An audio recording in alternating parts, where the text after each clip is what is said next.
Alright guys, today's video goes out to all my Hell Let Loose players who are very familiar with this. Today's topic, the M1 Garand. And of course you know we can't get into this without giving some credit to the godfather of this gun, and that's him right there.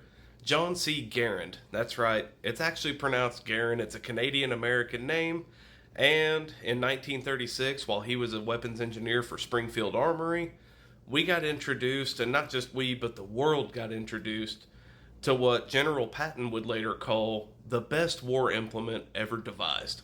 So we'll rewind a little bit back to the end of World War I, where the M1903 by Springfield was actually the infantry weapon of choice, and it was known for its reliability, its precision, but John C. Garand saw that, this isn't as advanced as we need right now. We need something more, something that's semi-automatic, and why not sprinkle a little bit of 30-06, or the other option for chambering was 308, which obviously is an American favorite, and thus the M1 Garand was produced. Now, this gun really revolutionized a lot of different stuff. So this was actually one of our first semi-automatic weapons that we had used in combat, and let's just say the results speak for themselves.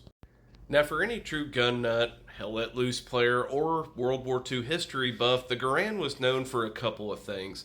Obviously, the first being its iconic ping when it would eject the empty clip out of the gun.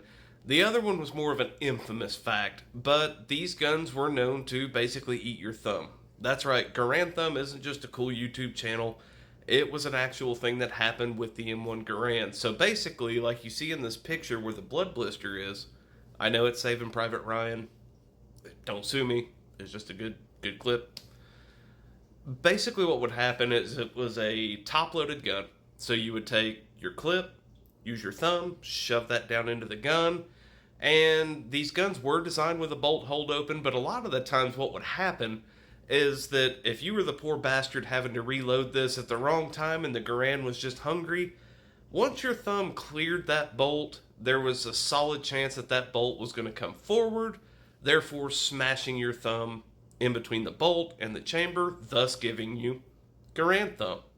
Fun fact of the day, I guess, huh? And as we wrap this up, I do want to just make this clear that the M1 Garand was a huge staple of World War II, and actually one of the many pieces of equipment that turned the tides of the war and made sure that it stayed on top.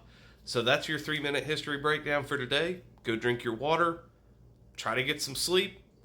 Not as important as water, but yeah. And make sure you like, comment, and subscribe. And let me know what you want to see next. We're going to do Hell Let Loose breakdown, so let me know.